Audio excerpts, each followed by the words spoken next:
America ಮತ್ತು Iran ನಡುವೆ ನಡೆದಂಥ ಯುದ್ಧದ ಪರಿಣಾಮ ಈಗಾಗಲೇ ಮಹಾನಗರಗಳಿಗೆ ತಟ್ತಾ ಇದೆ. ಅಷ್ಟೇ ಅಲ್ಲದೆ ಜಿಲ್ಲೆಗೂ ಕೂಡ ಈ ಒಂದು ಯುದ್ಧದ ಎಫೆಕ್ಟ್ ತಟ್ತಾ ಇದೆ ಅಂದರೆ ತಪ್ಪಾಗಲಿಕ್ಕಿಲ್ಲ. ಎಲ್ಲ ಕಡೆಯೂ ಕೂಡ ಈಗಾಗಲೇ ಕಮರ್ಷಿಯಲ್ ಸಿಲಿಂಡರ್ಗಳೇನಿದೆಯೋ ಅವುಗಳು ಸ್ಟಾಕ್ ಇಲ್ಲ ಅನ್ನುವಂಥ ಮಾತುಗಳನ್ನು ಕೇಳಿ ಬರ್ತಾ ಇದೆ. ಹೀಗಾಗಿ ಹೋಟೆಲ್ ಉದ್ಯಮೆದಾರರು ಮುಂದೇನು ಅನ್ನುವಂಥ ಮಾತುಗಳನ್ನು ಹೇಳ್ತಾ ಇದ್ದಾರೆ.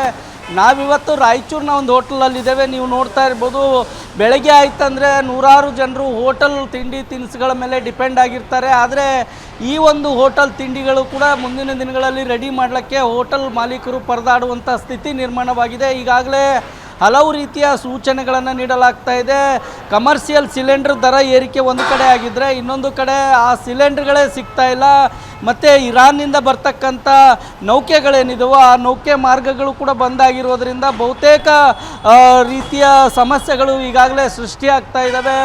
ಡ್ರೈ ಫ್ರೂಟ್ಸ್ಗಳ ಬೆಲೆ ಏರಿಕೆ ಆಗ್ತಾ ಇದೆ. ಇನ್ನೊಂದು ಕಡೆ ಅಡುಗೆ ಎಣ್ಣೆ ದರ ಕೂಡ ಏರಿಕೆ ಆಗ್ತಾ ಇದೆ. ಈಗ ಗ್ಯಾಸ್ ಸಿಲಿಂಡರ್ ದರ ಏರಿಕೆ ಆಗಿದೆ. ಕಚ್ಚಾ ತೈಲ ಬರ್ತಾ ಇಲ್ಲ. ಹಾಗಾಗಿ ಗ್ಯಾಸ್ ಸಿಲಿಂಡರ್ಗಳು ಸ್ಟಾಕ್ ಇಲ್ಲ ಅನ್ನುವಂಥ ಮಾತುಗಳು ಕೂಡ ಕೇಳಿ ಬರ್ತಾ ಇದೆ. ಈ ಕುರಿತಂತೆ ಮಾತಾಡಲಿಕ್ಕೆ ನನ್ನ ಜೊತೆ ಹೋಟೆಲ್ ಮಾಲೀಕರು ಕೂಡ ಇದ್ದಾರೆ. ಆ ಹೋಟೆಲ್ ಮಾಲೀಕರನ್ನು ಕೂಡ ಮಾತಾಡಿಸ್ತೀನಿ. ಯಾವ ರೀತಿಯಾದಂಥ ಮಾತುಗಳನ್ನು ಈಗಾಗಲೇ ಈ ಒಂದು ಹೋಟೆಲ್ ಉದ್ಯಮದ ಮಾಲೀಕರು ಹೇಳ್ತಾ ಇದ್ದಾರೆ ಅನ್ನುವಂಥದ್ದನ್ನು ಕೇಳೋಣ. ಸರ್, ಈಗ ಅಮೇರಿಕ ಮತ್ತು ಇರಾನ್ ನಡುವೆ ಯುದ್ಧ ನಡೀತಾ ಇದೆ. ಅದರ ಎಫೆಕ್ಟ್ ಹೋಟೆಲ್ ಉದ್ಯಮದ ಮೇಲೆ ಯಾವ ರೀತಿಯಾಗಿ ತಟ್ತಾ ಇದೆ?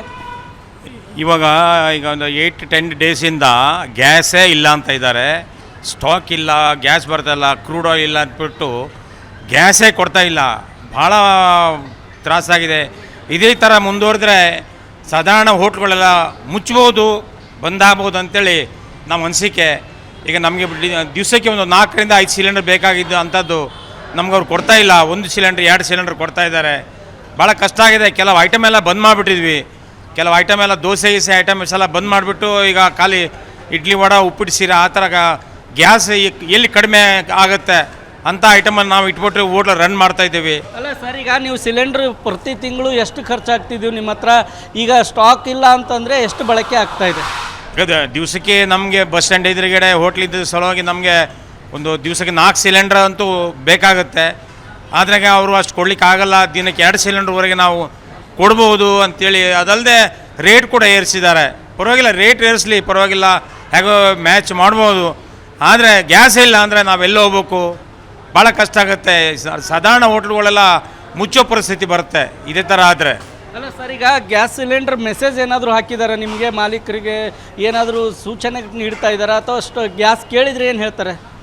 ಇದು ವಾರ ಸ್ಟಾರ್ಟ್ ಆದ ಕೂಡಲೇ ವಿತಿನ್ 2-3 ಡೇಸಲ್ಲೇ ಈ ಗ್ಯಾಸ್ ಡಿಸ್ಟ್ರಿಬ್ಯೂಟ್ರು ಬೆಳಗಾವಿ ಡಿಪೋ ಮತ್ತು ಈ ಎಲ್ಲರೂ ಸೇರಿ ಒಂದು ಮೀಟಿಂಗ್ ಮಾಡಿ ಈ ಥರ ಸ್ಕ್ಯಾರ್ಶಿಟ್ ಆಗ್ತಾಯಿದೆ. ಸಿಲಿಂಡ್ರ್ ಕ್ರೂಡ್ ಆಯಿಲ್ ಇಲ್ಲದೆ ಸಿಲಿಂಡರ್ ಗ್ಯಾಸ್ ಬರ್ತಾ ಇಲ್ಲ, ಕೊಡ್ತಾ ಇಲ್ಲ, ಸ್ಟಾಕ್ ಇಲ್ಲ ಅಂದ್ಬಿಟ್ಟು ಅವರು ಮೀಟಿಂಗ್ ಮಾಡಿಬಿಟ್ಟು ಯಾರ್ಯಾರಿಗೆ ಎಷ್ಟು ಕೊಡ್ತಾ ಅದ್ರ 50% ಕೊಡ್ತೀವಿ ಅಂತ ಹೇಳ್ಬಿಟ್ಟು ನಮಗೆಲ್ಲ ಮೆಸೇಜ್ ಕೊಟ್ಟಿದ್ದಾರೆ.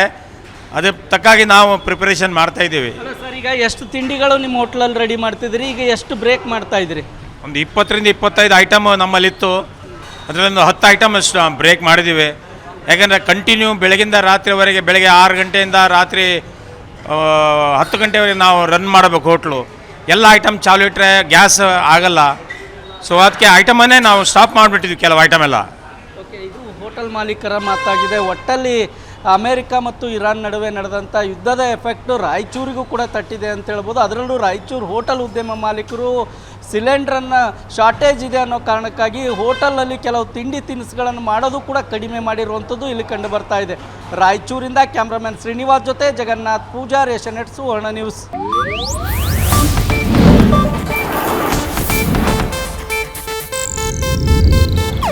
ಇದು ಏಷ್ಯಾನೆಟ್ ನ್ಯೂಸ್ ನೆಟ್ವರ್ಕ್ ಪ್ರಸ್ತುತಿ.